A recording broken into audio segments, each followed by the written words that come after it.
Tu sais, il y a des chiffres qu'on n'oublie pas. En France, un cadre vit en moyenne 6 ans de plus qu'un ouvrier. Pourquoi? Pas la génétique, pas le destin, juste le social. On me dit, prends soin de toi, fais du sport, mange bien. Mais comment tu fais ça quand ton frigo est vide le matin? Quand le quartier a plus de fast-food que de pharmacie et que les tout-bips sont tous partis. Y'a ceux qui ont le choix, les codes, les bons carnets, et ceux qu'on juge dès qu'ils s'assoient. Mal habillés, la santé c'est pas neutre. C'est pas juste des globules, c'est ton boulot, ton éducation, c'est structurel, c'est pas ridicule. Profession, revenu, niveau d'études, statut pro, c'est le GSS, le gradient social, pas un jeu de mots.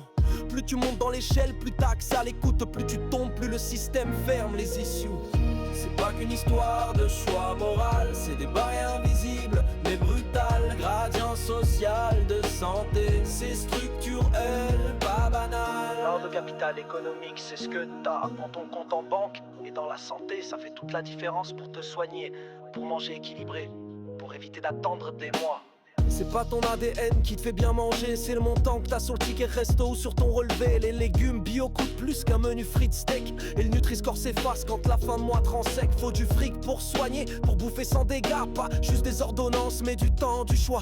Quand les soins sont débordés, faut ta CB pour le coupe-fil. T'as le privé express, il te peut banquer le deal. IRM dans la semaine si tu lâches un billet, sinon t'attends le mois de suivant et te prie pour pas empirer. C'est pas la méritocratie, c'est la carte bancaire, le capital économique, premier critère. C'est pas qu'une histoire de choix moral, c'est des barrières invisibles mais brutales. Gradient social de santé, c'est structurel, pas banal. Non, le capital social, c'est ton réseau, ta famille, tes amis, tes contacts. Quand t'as du monde autour de toi, surtout dans le médical, t'as plus de chances d'être soigné vite, bien et sans galère. T'as un frère kiné, une sœur à l'hosto, t'as de l'avance sur le parcours même sans stylo. Un coup de fil, un message, tu peux voir pour moi, et t'évites la file d'attente là où d'autres restent en bas. C'est pas écrit dans le guide, mais ça marche à tous les coups. Quand t'as les bons prénoms dans ton répertoire flou, des infos, des tuyaux, un RDV calé, t'as l'impression d'être VIP quand d'autres vont galérer. Pas de réseau, tu passes par la ligne commune, tu patientes, tu poireautes, tu fais la une. Des oubliés du système, ceux sans piston, ceux qu'on soigne par défaut, sans liaison, sans nom. Le capital social, c'est pas de la triche, c'est juste des chances en plus, un privilège qui s'affiche. Et dans la jungle des soins, c'est pas qu'un détail, c'est parfois la différence entre l'attente et l'hôpital. C'est pas qu'une histoire de choix moral, c'est des barrières invisibles mais brutales. Gradient social de santé, c'est structurel, pas banal. Alors le capital culturel, c'est ta façon de comprendre le monde, ton niveau d'études, ta manière de t'exprimer, ce que t'as appris ou non sur la santé.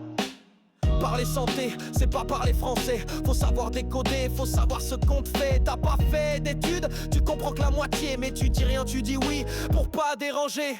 La blouse blanche cause en latin ou en sigle, et toi t'as appris à pas contredire donc c'est le style. Tu dis pas je sais pas, tu dis pas j'ai pas compris, mais au fond tu sors de la pub au mec avant le diagnostic. Et puis y'a ceux qui causent bien avec des mots qui claquent, qui lisent leur dossier, qui débattent, qui répliquent au tac. Eux, on les écoute, on les prend au sérieux. Ils parlent comme les soignants, ils parlent comme les mieux. C'est ça le capital culturel, invisible mais réel. C'est la clé pour faire entendre ta voix dans l'essentiel. Pas de bagage scolaire, tu subis l'expertise. Avec tu négocies, tu co-construis, tu priorises. C'est pas qu'une histoire de choix moral, c'est des barrières invisibles, susbel nuberal. Gradient social de santé, c'est structurel, pas banal. Je dois contrôler le canier, et pas changer le bilan final.